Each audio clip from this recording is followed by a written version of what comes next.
uncle. Hi, Jaya. Good evening. Good evening, uncle.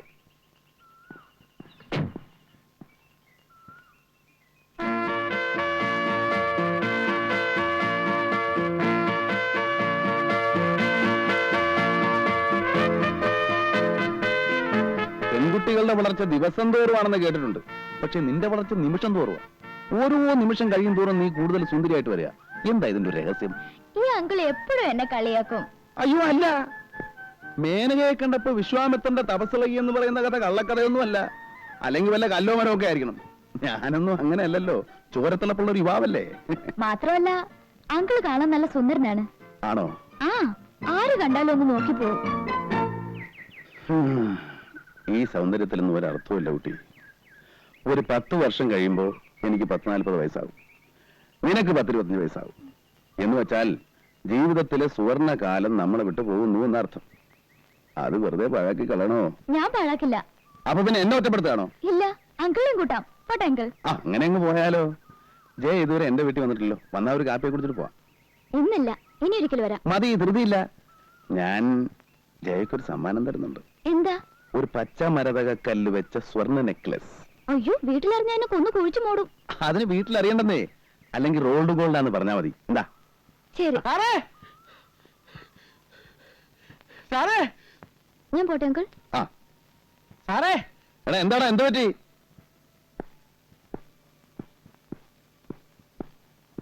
നല്ല പണിയാ കാണിച്ചത്. എന്നെ ചെകുത്താന്റെ മുന്നിൽ പറഞ്ഞു വെച്ചിട്ട് സാറ് ഇവിടെ വന്നു സൊല്ല. ഞാൻ 3-3:30 മണി വരെ ഓഫീസിൽ കാത്തിരുന്നു. നീ എവിടെ പോയി കിടക്കായിരുന്നു? തടി കേടാവാതെ രക്ഷപ്പെട്ട എന്റെ അമ്മയുടെ ഭാഗ്യം. ഇല്ലെങ്കിൽ ആ പോലീസുകാരൻ നെഞ്ചത്തേർന്ന് ഇറങ്ങിയേനെ. എല്ലാം കൂടെ ആക്കിയോ? കുളം ആക്കിയതല്ല, ആയിപ്പോയി. ആ രേവതി പാവം 2 ദിവസം കൊണ്ട് ചടച്ചെല്ലും തോലും ആയിപ്പോയി. എല്ലാം വിസ്തരിച്ചു പറയാം. ബാ.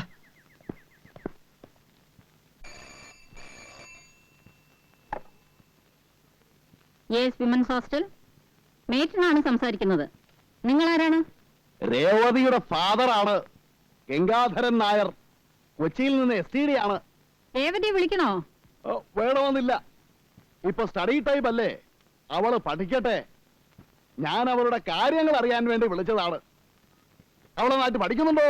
പഠിക്കാൻ മോശമില്ല, പക്ഷെ ഈയിടെയായിട്ട് ചില അഫയേഴ്സ് ഒക്കെ ഉള്ളതായിട്ട് അറിഞ്ഞു.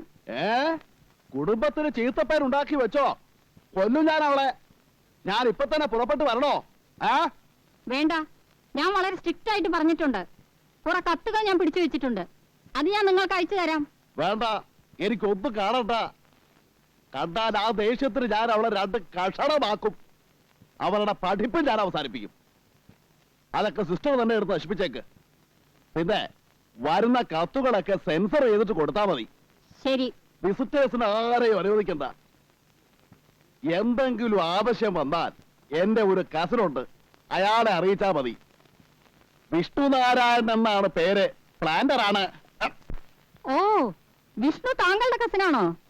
വിഷ്ണുവിനെ ഞാൻ അറിയും. ഈ ഹോസ്റ്റലിന്റെ അഡ്വൈസറി കമ്മിറ്റി മെമ്പറാണ് അദ്ദേഹം. ഓഹോ, എങ്കിൽ സിസ്റ്റർ ഒരു ഉപകാരം ചെയ്യണം. ഇപ്പോൾ തന്നെ വിഷ്ണുവിനെ വിളിച്ചൊന്ന് പറയണം, അവളെ ഒന്ന് ഉപദേശിക്കാൻ. പുറത്തു വിടണമെങ്കിൽ വിഷ്ണുവിന്റെ ഒപ്പം വിട്ടാൽ മതി. ഓക്കെ, STD ആണ്. നിർത്തട്ടെ. Thank you sister. കലക്കിട്ടോ, സമ്മതിച്ചിരിക്കുന്നു. ഈ മൂരാച്ചികളെയൊക്കെ വിറ്റ് കാശ് നമ്മുടെ കയ്യിലില്ലേ ഗോപാല? ഏറ്റാതെ ഇപ്പൊ വരും ഫോൺ. കണ്ടോ? Hello, Vishnu here. നമസ്കാരം സിസ്റ്റർ. ഞാനിപ്പോ ഓഫീസിൽ നിന്ന് വന്ന് കയറിയതേ ഉള്ളൂ. എന്താ വിശേഷിച്ച്? കൊച്ചിയിൽ നിന്ന് ഗംഗാധരനായിട്ട് വിളിച്ചിരുന്നു. അപ്പോഴാണ് അറിയുന്നത് നിങ്ങൾ കസിനാണെന്ന്. ഓഹോ, ഏട്ടൻ എന്താ വിശേഷിച്ച്? ഞങ്ങളുടെ ഒരു കുട്ടി അവിടെ ഉണ്ട്, രേവതി. അവളുടെ ഒരു കാര്യം സംസാരിക്കാനുണ്ടായിരുന്നു. മിസ്റ്റർ വിഷ്ണുവിന് നാളൊന്നും ഇവിടെ വരെ വരാൻ അസൗകര്യം ഉണ്ടാവുമോ? നോക്കട്ടെ. നോക്കിയാ പോരാ, വരണം, അത്യാവശ്യമാണ്. ഓക്കെ സിസ്റ്റർ, നാളെ രാവിലെ ഓഫീസിലേക്ക് പോകുന്ന വഴി ഞാൻ അവിടെ വരാം. Thank you. എപ്പടി ഗോപാലകൃഷ്ണ.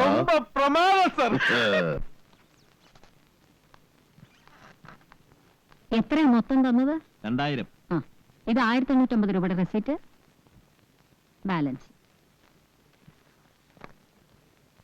എന്റെ കുട്ടികളൊക്കെ നന്നായിട്ട് പഠിക്കുന്നുണ്ടല്ലോ. എല്ലാവരും നന്നായി പഠിക്കുന്നുണ്ട്. കോഴിക്കോട്ട് കയറിയ ഒരു നമ്പൂരി കുട്ടിയില്ലേ, ഇന്ദു, ആ കുട്ടി എല്ലാത്തിനും മിടിക്കുക, പഠിക്കാനും പാട്ടിനും ഡാൻസിനും ഒക്കെ. ഇത്തവണ യൂണിവേഴ്സിറ്റി യൂത്ത് ഫെസ്റ്റിവലിന് വിടണമെന്ന് വെച്ചിരിക്കുക. എന്റെ കുട്ടികളെയൊക്കെ നന്നായിട്ട് നോക്കിക്കൊള്ളണം. കണക്കില്ലാത്ത പണമുള്ളത് കൊണ്ടല്ല ഞാനിതൊക്കെ ചെയ്യുന്നത്. പിന്നെ മനസ്സിന്റെ ഒരു തൃപ്തി. ഇവരൊക്കെ രക്ഷപ്പെട്ടാൽ ഓരോ കുടുംബമാണ് രക്ഷപ്പെടുന്നത്. നിങ്ങൾ ചെയ്യുന്ന പുണ്യത്തിന് ദൈവം നിങ്ങൾക്ക് തരും. ഓ. തരുന്നുണ്ടല്ലോ.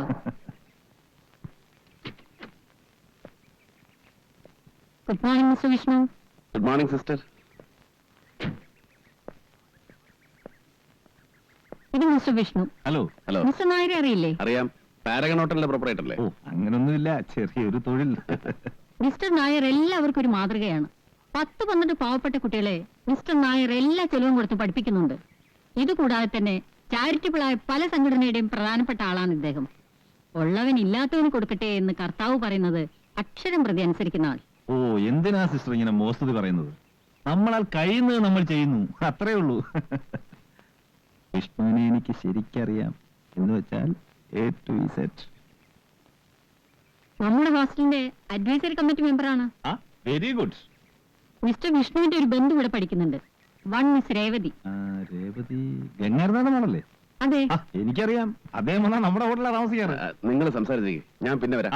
Take it easy man. ഞാൻ പോവാൻ.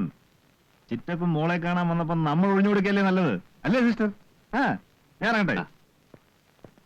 Mister Vishnu, best of luck. വരൂ.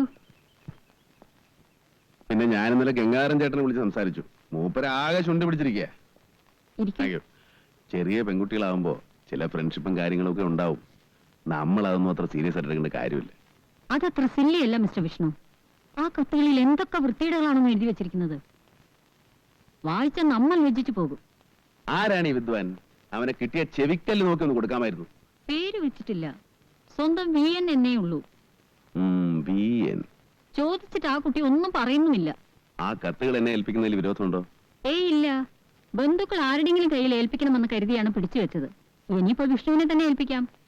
Just a minute.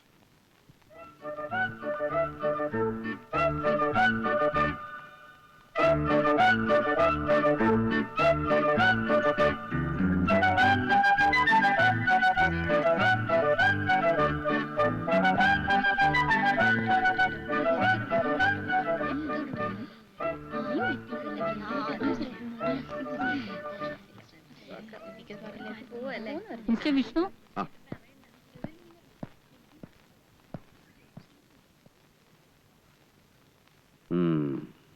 എനിക്ക് അവളോട് ചിലതൊക്കെ ചോദിച്ചറിയാനുണ്ട്.